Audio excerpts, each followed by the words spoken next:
Hello दोस्तों, कैसे आप सभी। आज है 8 मार्च। हम सभी पढ़ने वाले हैं 8 मार्च के इम्पोर्टेंट करंट अफेयर। दोस्तों, मैं तेजपाल आप सभी का एक बार फिर से स्वागत करता हूं अपने टैप कंपटीशन परिवार में। तो दोस्तों, आज 8 मार्च के इम्पोर्टेंट करंट अफेयर के जो क्वेश्चन बन सकते हैं उन सभी पर चर्चा करने वाले हैं। तो दोस्तों, आइए देखते हैं। आज का पहला क्वेश्चन है, हाल ही में राष्ट्रीय सुरक्षा दिवस कब मनाया गया।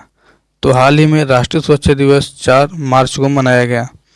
4 मार्च को राष्ट्रीय सुरक्षा दिवस के रूप में मनाया गया। अगला क्वेश्चन देख लेते हैं, हाल ही में भारत और कौन सा देश डिजिटल पेमेंट कॉरिडोर का उद्घाटन करेगा। कौन सा देश डिजिटल पेमेंट कॉरिडोर का उद्घाटन भारत के साथ करने वाला है। तो वो हो जाएगा आपका नेपाल। नेपाल देश भारत के साथ मिलकर डिजिटल पेमेंट कॉरिडोर का उद्घाटन करने वाला है। अगला, इसी के साथ कुछ इम्पॉर्टेंट फैक्ट भी जोड़ दिए गए हैं। तो पहला फैक्ट है, बहुराष्ट्रीय सैन्य अभ्यास शांति प्रयास फोर्स कहाँ शुरू किया गया। तो ये नेपाल में शुरू किया। कहाँ? नेपाल में शुरू किया गया है। अगला फैक्ट है, नेपाल अगले 10 वर्षों में भारत को 1000 मेगावाट बिजली प्राप्त करेगा। नेपाल अगले 10 वर्षों में भारत को 10,000 मेगावाट बिजली प्राप्त करेगा। चलिए दोस्तों, अगला क्वेश्चन है, हाल ही में ब्रिजेश मेहरोत्रा को किस राज्य का मुख्य सचिव नियुक्त किया गया है। ब्रिजेश मेहरोत्रा को एक मुख्य सचिव के रूप में नियुक्त किया गया। वो किस राज्य से संबंधित है। तो वो हो जाएंगे बिहार राज्य का। बिहार राज्य के मुख्य सचिव नियुक्त किसे किया गया है हाल ही में। तो आपका जवाब हो जाएगा ब्रिजेश मेहरोत्रा को। आइए इसी के साथ कुछ फैक्ट देख लेते हैं बिहार से संबंधित। तो फैक्ट है, बिहार में 3 दिवसीय नागी पक्षी महोत्सव शुरू हुआ है हाल ही में। और हाल ही में नंद किशोर यादव को बिहार की विधानसभा का अध्यक्ष नियुक्त किया गया है। ये भी इम्पोर्टेंट फैक्ट है। तो चलिए अगला क्वेश्चन पूछा है, हाल ही में महाराष्ट्र भूषण पुरस्कार 2024 किसे मिला है। महाराष्ट्र भूषण पुरस्कार 2024 किसे मिला है। तो आपको हो जाएगा डॉक्टर प्रदीप महाजन जी को महाराष्ट्र भूषण पुरस्कार 2024 से सम्मानित किया गया है। इसी के साथ इम्पोर्टेंट फैक्ट में जोड़ दिया गया 98वें ज्ञानपीठ पुरस्कार से गुलजार और राम भद्राचार्य को सम्मानित किया जाएगा। मतलब आगामी 2024 का जो पुरस्कार ज्ञानपीठ पुरस्कार घोषित किया गया किन 2 लोगों को दिया जाएगा। तो गुलजार और राम भद्राचार्य जी को दिया जाएगा। अगला क्वेश्चन पूछ लिया गया है, हाल ही में दुनिया की पहली जेट शूट रेस का आयोजन कहां पर किया गया है। दुनिया की पहली जेट शूट रेस का आयोजन कहां पर किया गया है। आपका जवाब हो जाना चाहिए दुबई में। कहाँ किया गया? दुबई में पहली जेट शूट रेस का आयोजन किया गया है।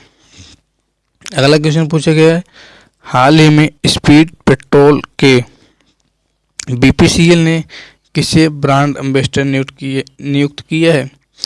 स्पीड पेट्रोल के लिए बीपीसीएल ने किसे ब्रांड एम्बेसडर नियुक्त किया गया है, ये आपका सवाल था। इसका जवाब हो जाएगा आपका नीरज चोपड़ा जी को। नीरज चोपड़ा बीपीसीएल के स्पीड पेट्रोल के ब्रांड एम्बेसडर नियुक्त किए गए हैं। अगर बात करें नीरज चोपड़ा किससे संबंधित है, नीरज चोपड़ा एथलीट से संबंधित है। जो कि भाला के खिलाड़ी हैं। भाला फेंकते हैं। इन्होंने स्वर्ण पदक भी जीता है जिसमें एथलेटिक्स गेम में। ठीक दोस्तों, चलते हैं नेक्स्ट क्वेश्चन। इसी के साथ कुछ फैक्ट हैं, जैसे चेन्नई सुपर किंग की जो टीम है इसके ब्रांड एम्बेसडर कौन है। तो कैटरीना कैफ को हाल ही में नियुक्त किया गया है। चेन्नई सुपर किंग के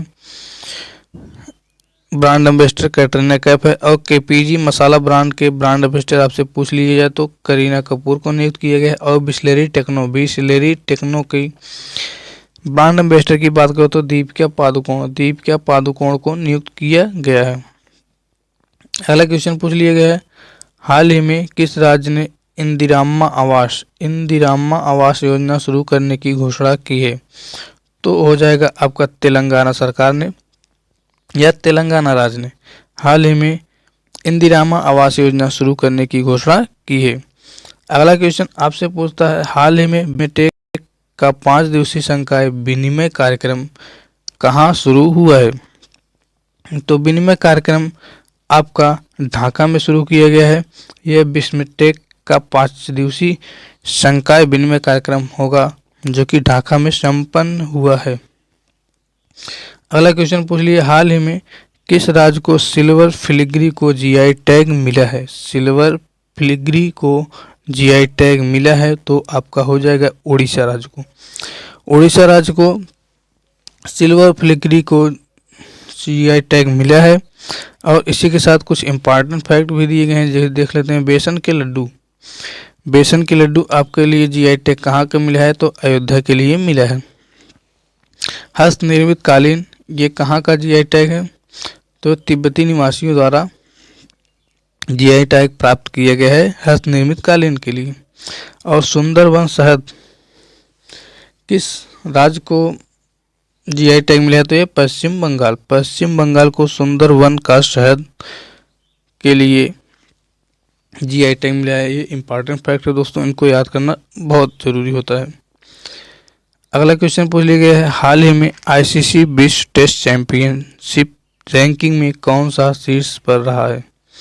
हाल ही में आईसीसी विश्व टेस्ट चैंपियनशिप रैंकिंग में कौन शीर्ष पर रहा है? तो भारत आपका रहा है। इसी के साथ इम्पॉर्टेंट फैक्ट में देख लेते हैं। हेनले पासपोर्ट इंडेक्स 2024 में भारतीय पासपोर्ट 98वें स्थान पर रहा है। 58वें स्थान पर रहा है, 58 स्थान पर रहा है। और बात कर ले हैं, ये वेरी इंपॉर्टेंट क्वेश्चन है, भारत की पहली महिला रोबोट व्योममित्र अंतरिक्ष में उड़ान भरेगी। आपसे सीधे पूछेगा, भारत में पहली महिला रोबोट जो अंतरिक्ष में उड़ान भरेगी उसका क्या नाम है? तो वो हो जाएगा आपका व्योममित्र। आपका जवाब होना चाहिए व्योममित्र। दोस्तों चलते हैं, अगला क्वेश्चन पूछा गया है, हाल ही में बीएसएफ की पहली स्नाइपर कौन बनी है? हाल ही में बीएसएफ की पहली स्नाइपर कौन बनी है? तो हो जाएगा आपका सुमन कुमारी को बीएसएफ की पहली महिला स्नाइपर नियुक्त किया गया है। तो दोस्तों आज के लिए इतना ही। आप वीडियो को लाइक करिए, शेयर करिए, अपने मित्रों के साथ ज़रूर शेयर करें। और चैनल में नए हो तो चैनल को सब्सक्राइब कर लीजिए दोस्तों। और आप अपना सपोर्ट करिए, एक लाइक, एक शेयर, एक सब्सक्राइब जरूर करवाइए। तो आज के लिए इतना ही, फिर मिलते हैं नेक्स्ट वीडियो में। तब तक के लिए जय हिंद। इसी तरह हम आपके लिए करंट अफेयर की शानदार क्लास देते रहेंगे। जय हिंद।